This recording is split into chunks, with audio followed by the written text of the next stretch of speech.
we're bringing you all you need to succeed in the real estate business. It's Spilling the LT, brought to you by Lawyers Title, telling you what it's really like to work in real estate.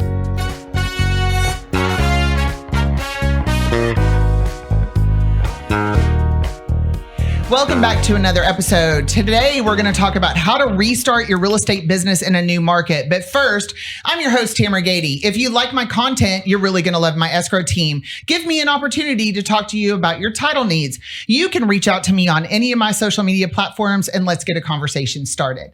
Today's guest is Brandon Hayes. He's a realtor with the Top Equity Group at Real. He has moved his business down from Oregon to Texas, the DFW market.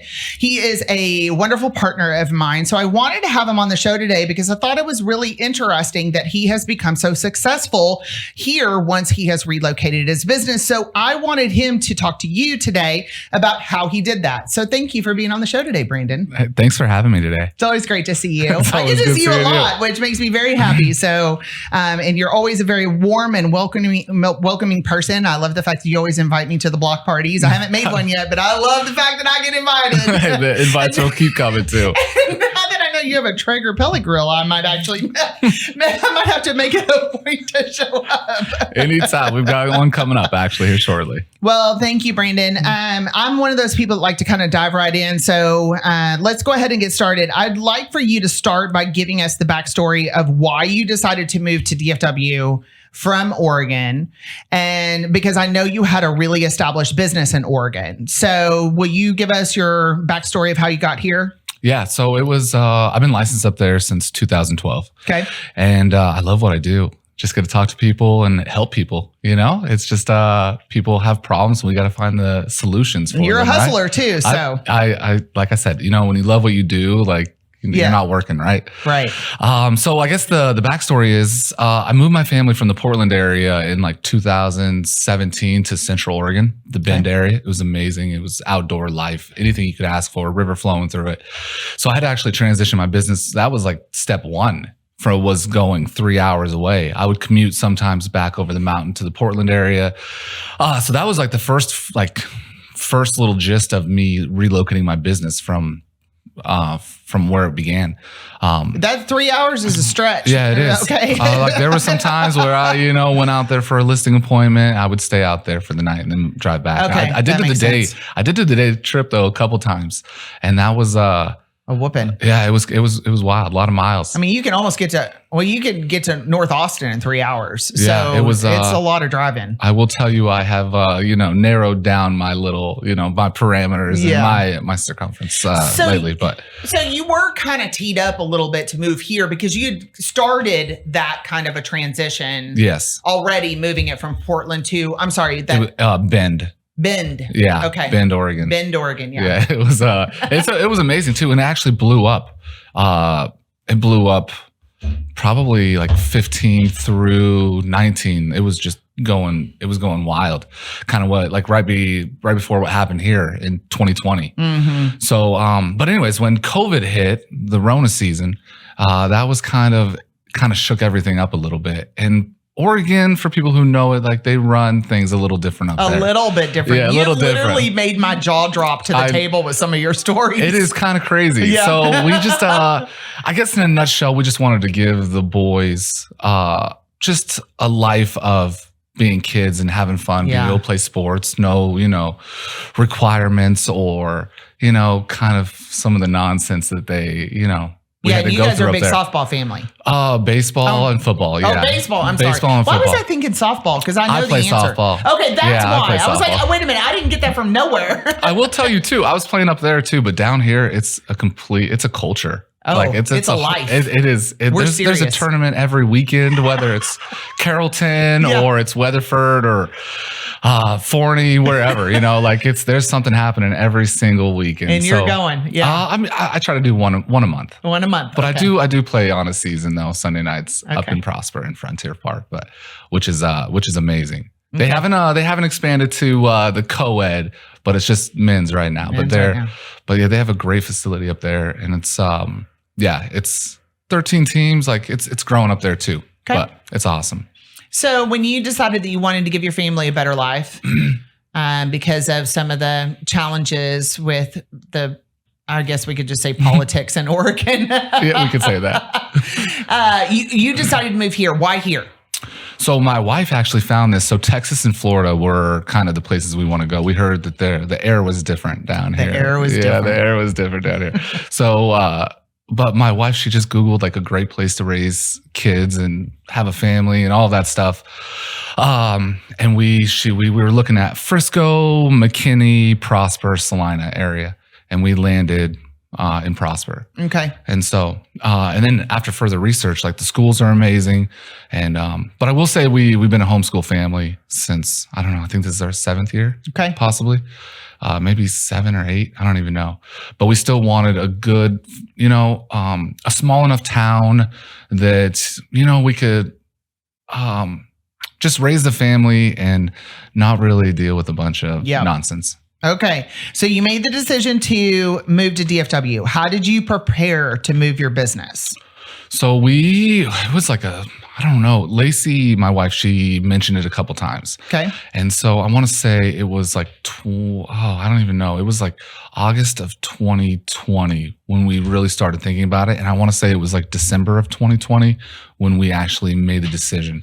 So we flew down here and it was March. It was right after the big freeze, I believe, was in 21, wasn't it? Snowmageddon? Yeah, it was terrible. Yeah. So we got here right after it all thawed. Okay, right after it all thawed. Right after it all thawed. And then we stayed at the Gaylord, which was an amazing, one of the best hotels here. Oh, yeah, it was you don't awesome. have to leave. Oh, it was awesome. Everything. The kids go bananas. Yeah, it was a kid-free like journey though. Yeah. So we got down. Okay. Yeah, so we got down here. We kind of just checked out the whole little layout. Got turned around. GPS sent us in all these different ways. So, but I will say, Texas ain't small, Brandon. Oh my goodness, the Google Maps can't even keep up with the traffic here, or the routes that you're supposed to go. I swear, the first little bit I got down here and it was like turn left here. I would turn left and then it was like, do a 540 and go the opposite way. And I was like, oh my, it was wild. But yeah, we got down here and kind of mapped it all out. And then I flew back in April. I actually started my real estate test. It was April 6th. It was the day after my birthday. Okay. And then I flew down here again May 1st to take my test. So that was like, I don't even know. It was a 180-hour test. Yeah, to get happy birthday. That's a fun thing to do. It was pretty. It was challenging, but I was like, you better pass the first time, That's right. Brandon. Like you better pass. Like there's no other option. So I did pass the first time. I don't know if it was like a 70, 75 and a half or whatnot, but it was enough. Yeah, it was enough. Yeah, so I knocked out both of those, and then we had our U-Haul and a pod loaded up, and we left the end of May. Okay. Yeah, we got down here June 2nd. June 2nd, 2021. 21. Okay. So you got here. Did you do anything to prep your business to move here? So what I did was I started making a lot of conversations, with just a lot of friends and announcements and whatnot in social media. And then come to find out there was 7 families that were right behind us. I got it. And so that was kind of propelled my business to get running right off the bat. So I think that's a really big golden nugget that you just said is before you move, leverage the database you have where you are. Absolutely. Because there's a lot of people moving here, right? Yeah, there's a lot of people moving here. So you picked a very robust relocation area, right? Yep. And so because of that, and because you leveraged your database and informed your client, you informed the people that you knew, your sphere, what you were doing, you were able to set yourself up with some transactions when you got here, which is brilliant. Yeah, it was that helped. And we just since we got down here, and then it was just a word of mouth thing. Everybody just started asking what's the deal about Texas. I kind of explained the whole situation on why we were relocating, and there was way more people than I thought had the same mindset. It is super interesting because I think that a lot of people get here, they have a misconception that they have to get here and start here from scratch. Start at home. Yeah. Start at home. Absolutely. Especially because of where we are, right? And this is one of the best real estate markets. There's 8.3 or something like that million people in the DFW area. Ugh. I heard that's a lot of people. That's a lot of homes and a lot of buyers and sellers. So there is an endless supply. But I'm sure DFW is also expanding quite a bit too. So where you live, of course, yes, that's like. That used to not even be the edge. Oh, I know. Yeah. I mean, I used to drive up there in my first job in real estate and it was dirt roads. Oh, so yes, it has come a long way. But I love what you said about leveraging the sphere you have where you are. Now, you did a lot of flying back and forth for a while, or you still do. I've only actually flown back once. You've only flown back once because Yeah. you helped. Okay, but you still had transactions up in Oregon that you continued to do, even though you had moved here. Yeah, which also helped your business. Yeah, that did help because like half of my deals were still out of Oregon. Okay, and you didn't give up any of that business. No, you had a team up there or someone to help you. It was just all me. I had the system in place though. Okay, so mostly listings. Right. I only did a couple buyers, because I've got those eyes, those inspector eyes to go through, look at like cracks, look at whatever foundations, whatever needs to happen. Like I met this old timer one time, and he was the first guy who never got inspections when I sold him houses. He would like buy houses for grandkids and finance them for him. And I'll tell you what, this guy showed me what to look for and whatnot, like what to pass on and what to just kind of break down a house. Mm-hmm. And so I love being able to do that with a buyer when I walk into a house, show them a house and be like, hey, these are the things that we can see. Obviously we'll get an inspection and whatnot and see, like find out stuff that we don't see. But mostly it was all listings, and I still have closed a few deals this year up in Oregon as well. Salute.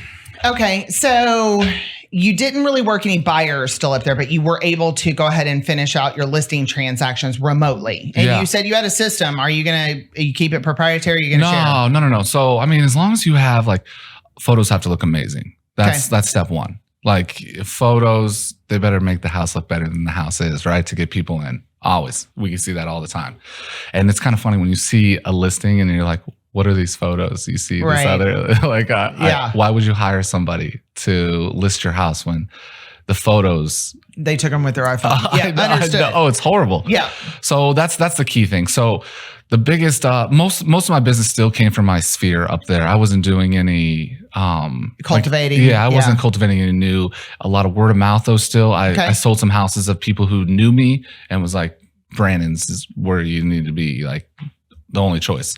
And so I was able to still do that. And like, I've got a listing up there right now. I've sold a few other ones this year. I do think I'm going to probably let that license go and just refer it out. I've got a couple amazing referral partners up there now that I can just kind of let it go, kind of burn the ship, right? Yeah. And well, the longer the year gone, it's just going to naturally start to dissipate if you don't have someone there working it, right? Absolutely.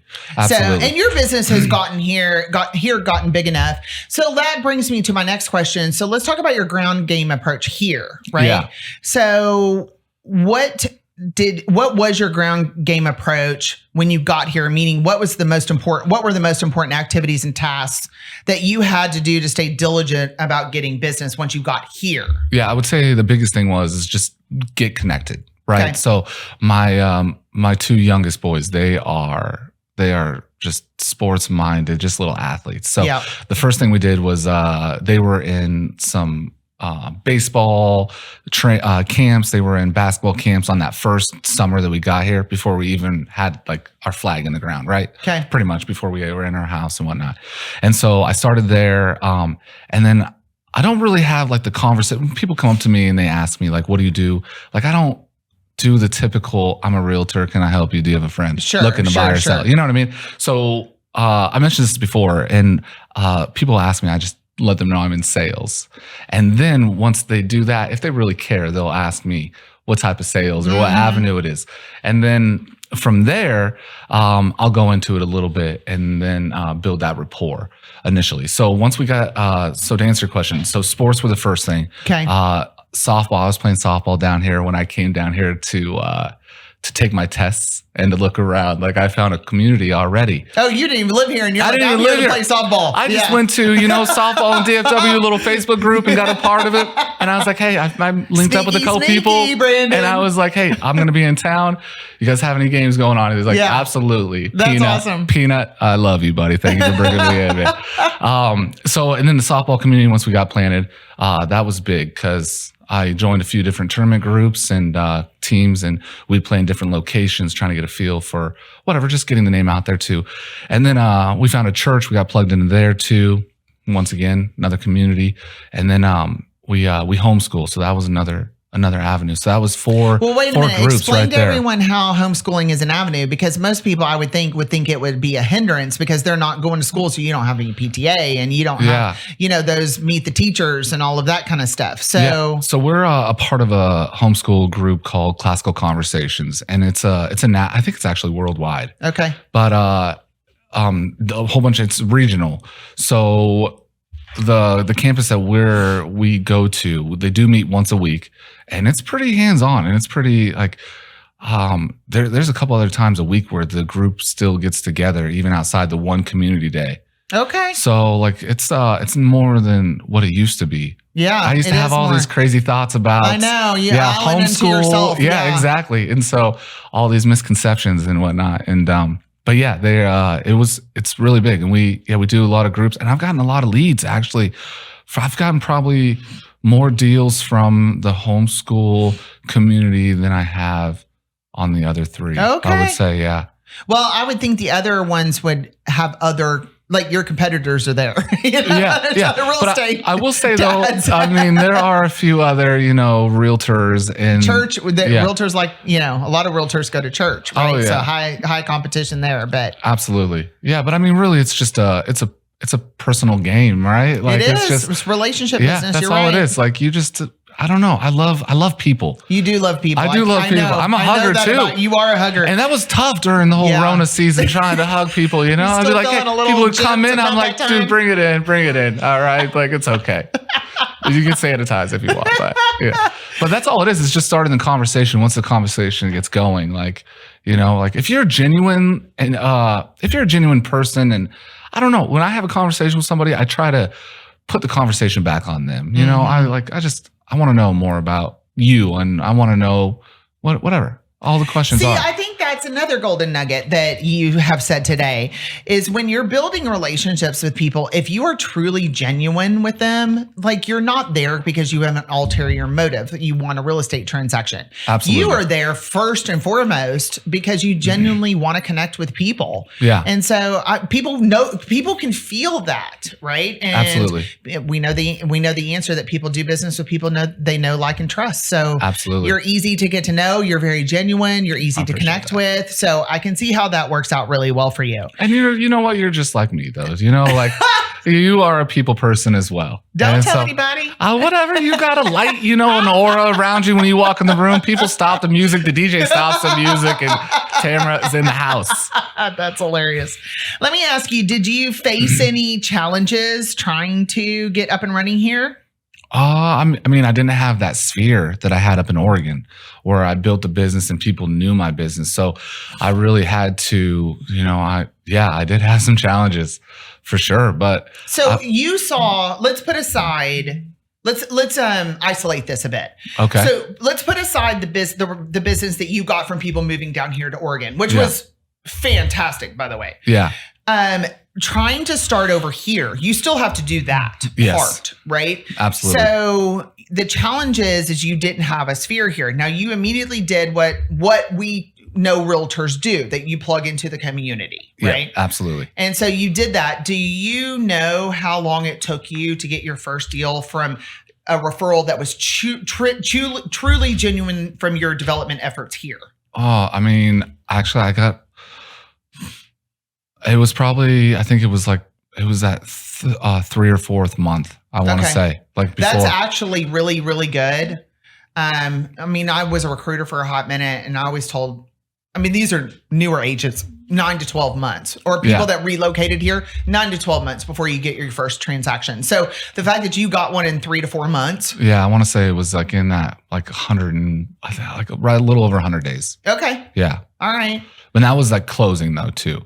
So Say again? That was a closing though as well. What do you mean? That wasn't just like meeting somebody and showing them. I meant get your first real estate transaction. Yeah. You said 3 to 4 months. Yeah, it was right around that 100 days. Okay. That's really good. Yeah, you were plugging in hardcore then. Yeah, well, I had a couple people move down right after us, and I had a couple closings before that, just with the sphere. But yeah, like the newbies and like the new clientele. Yeah, that's what I'm asking. Yeah.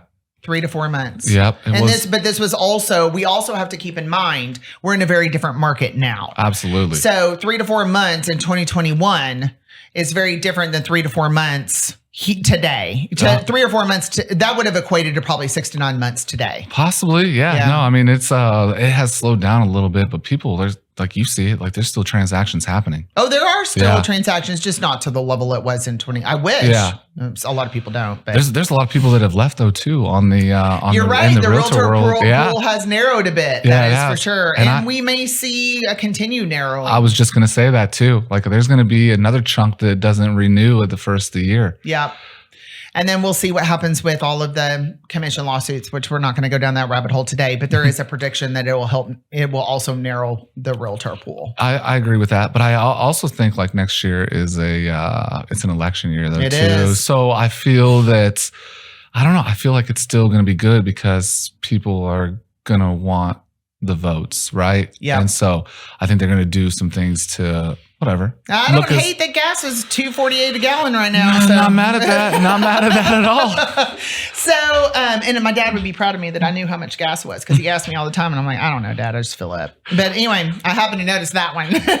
just don't use the Christmas green nozzle, right? No, never. But there are TikToks about that. It's hilarious. I heard that. Okay, so this may not be a question that's applicable to you, considering you had so many referral transactions from your home state. But did you feel like you needed to financially prepare for a drought moving down here in your real estate business? I mean, moving in general was like, well, that's incredibly expensive. That wasn't cheap, right? And I think we probably only moved with like 40% of our stuff too. We got rid of a lot of stuff and we started fresh. Okay. Once we got down here, and so I mean, we were prepared, but I don't know. We hit the ground running, so it all kind of worked together. I was kind of trying to narrow in. Like, did you think that you might have a 6-month drought and financially prepare for a 6-month drought when you got here? You can't have a 6-month drought. You can't. You can't. Right. Yeah. But I mean, you should definitely have at least like 3 months ready to go, just in case. I mean, look, I think it's a warranted conversation when you're completely relocating, Absolutely. Right? From one state to another that's nowhere near each other. Yeah. So it's a practical conversation to have. Absolutely. I hear what you're saying, and I do always appreciate your hustle, but preparing for 6 months to me sounds extremely reasonable. I think that's you can't go wrong with that. Okay. Any advice for a realtor needing to relocate? Did you, meaning what were your most valuable lessons that you learned? Challenges, solution. Yeah, I would say it's kind of like the same advice I would give somebody today that's looking for business next year, right? Okay. You got to start now. And so whether that is, there's multiple ways to, like you can find numbers all over the place. You can buy lists. You can go remine what we talked about a couple times, like that, having that tool, that was amazing. But I mean, this is a 30, 60, 90-day business. So like in order for, January, February to be good, like you got to start making the calls September, October, November, right? Because whatever you do, like it sets you up for the future. So my biggest thing is if you are going to relocate, get plugged into some circles that, like I mentioned before, some interests and that would be my first thing I would say. And you can even start by doing some PPC. Pay-per-click. Oh. Yeah. Just running some Google ads and website. You gotta have a website. People want to know your info. You gotta have a CRM. You gotta have a website. You have to. Look, Brandon, there's a couple of things that are against my religion to talk about on my podcast. Okay, we don't talk about CRMs or websites. If you ain't got one, this is the wrong podcast for you. I agree. So I had one website when I first started, and I was running some ads to that, but then I've just revamped it. I met this amazing guy. Can I give a little shout out to MJ Jackson? You are phenomenal. So I have built the website, but he helped me with the content and SEO. Okay. And I'll tell you, what is his specialty? Is that his specialty? Is website building? Is he a realtor? Yeah. No, he's not a realtor, okay. But he's worked in the car industry and he does a lot of stuff with the automotive genre, shall we say. Does he work for is he You can. What's his name? His name is again? Michael Jackson. Yeah. Stop it. I swear. MJ, call him. Shout out, buddy. I love you. And you do great work. I appreciate you. Viralfootprint.com. Viralfootprint.com. Yeah. And you can shoot him a little email at viralfootprint@mail.com. Viralfootprint@mail.com. Yeah. So this guy, so I built, we use Chime. We have Chime available to us at my brokerage. What is Chime? Explain to the non-real. Yeah. So Chime is one of the best tools I've used. I've used Top Producer. That was the very first one way back in my Arizona real estate days. That was just the CRM. And then we went to Boomtown. That was at my company that I worked with up in Oregon, Stellar. I love you guys and miss you guys too. And then Chime is like Boomtown, but it's I would say it's like on steroids. Okay. You know, so it has all the features, all the it's got everything. You can run ads through it too. I like to do my own ads. Is it owned by Real? No, it's not. Okay, so anyone can. Yeah, anybody can. We just get a special little deal. Understood. Okay, that's what I wanted to clarify, though. But they have like a whole little website that you can use as well. I don't know what it is for the public if you wanted to, but if you're a team and you don't have anything like specific that you're using, I would definitely check that out. Okay, Chime, got it. Yeah, actually, it's not even Chime anymore. They just, it's Lofty now. Lofty. Yeah, they just rebranded themselves. Okay. So Lofty. Lofty. LOFTY.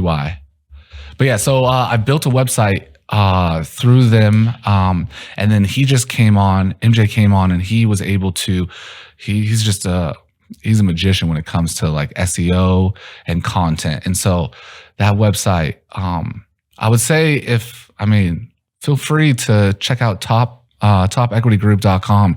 And we've got something available for every buyer out there. Like, it doesn't matter if you're looking for something under 400, if you're looking for something over 15 million, right? We've got like penthouses on there. We've got, it's a great little one-stop shop. Do you get leads from it? I do. Good. Yeah, I do. And, I've had, and actually he's even helped me. So if you type in Prosper Realtor, like I'm one of the top. Are you the one? I'm like usually one of the top. Usually the top one to two when it comes to the businesses. But yeah, I just closed on a deal actually from that a couple weeks ago. And I've got leads pouring in regularly, which is really good. Well, look, having a presence on Google or, having your SEO set up is a highly important thing. I mean, that's what people do these days. They Google people. And that's they way Google over things. They Google everything. I'm so not Can't tech tell savvy. You how many times I Google something. Oh, absolutely. You go everything. Google it, right? Yeah. That's got to be one of the biggest phrases ever. Somebody, then that's what I do, right? So you said a couple of interesting things that you were referring to this time of year, but it's also something that is important as a realtor or a salesperson in general. I mean, your pipeline setup, making sure that you're teeing up now for the spring market. That's what you're doing, right? Absolutely. You're making contacts, you're building your network, you're setting things up for people that are going to be ready to buy in the spring. Yeah. Okay. And sell. I love working with sellers. Of course. And I love that you love working with sellers. Okay. And then using Remind. Remind is an important farming tool. So your title company reps, your only title company. I have access to farming tools, but I refer my clients to Remind. The reason is because it's part of Netris, and you're already paying for Netris, right? Yeah. And farming tools cost money. Any kind of system is any kind of system is going to cost something. This stuff doesn't roll out for free typically. Yeah. So Remind is part of Netris, and it's a very robust geofarming tool that you can use to pull lists of people that are most likely to sell. And it actually gives you criteria to narrow down that list, like how much equity they have in the house and how long have they been there and things. And then they rate them. Yeah. These people are most likely to sell so that you can target your farming, right? Yes, absolutely. So I think that's super important. And then you said buying lists. Do you buy lists right now? Not since you introduced me to Remind. Oh, good. Yeah. Okay, so, good. Like Remind has now been my go-to list. And I blasted out some emails, but mostly just getting on the phone and just dialing for dollars. Love it. Yeah. And you know what? Like Remind, they do kind of categorize people like low, medium, or high on their I guess when they're ready to sell, I guess based on their formula and whatnot. Yep. And even some of the lows, though, like there's gold in low. Okay. So I don't just always just call the highs or the mediums. Like I'll bust out a list and I'll just, based off what I really am looking for in my like criteria, I will just jam down the list. Well, but that's setting up your pipeline, right? Because you're not Absolutely. setting up just your 30-day pipeline, but you're setting up your 60, your 90, your 120, and so on pipeline, right? Yeah, but I'm like, I've got a good lead right off of like when they categorize one as a low, I guess is what I'm trying to say. So I've got a couple people like from that list that are going to sell like at the beginning of the year. That's amazing. Yeah. So don't discount the low. Do you know a lot of agents that use that tool? Remind? Yeah. I do. I know a lot that have been introduced to it. Whether or not they leverage it, I'm not quite sure. Okay. I was at a little gathering a couple weeks ago and it was brought up a few times, but Realist, I haven't really heard. That's another one. Realist, that's inside an interest. A lot of realtors, some of my top teams use Realist. Okay. I haven't really dove. It's like one thing at a time. One thing at a time. Your next one's Realist, Brandon. I'll check that out. All right. Well, this is where we have to stop for today. We're out of time. So any just burning desire, last minute advice you need to give for people, realtors relocating? You can say no. Yeah, you know what I would say? Contact Tamera Gady. That's what I would say. Thanks. And do your transactions with her team because her team is. I love my title gal up in Oregon, and I get the same little vibe that I get from working with you guys. Aww. So you guys are awesome. Brandon. Yeah, you're I awesome. appreciate that so much. Thank you. Absolutely. Merry I appreciate Christmas you. to me. I got a compliment today. So, all right. Well, that's it for this episode. Again, I'm your host, Tamera Gady. Thank you so much for joining me today. If you like my content, you're really going to love my escrow team. So give me an opportunity to talk to you about your title needs, and you guys make it a great day.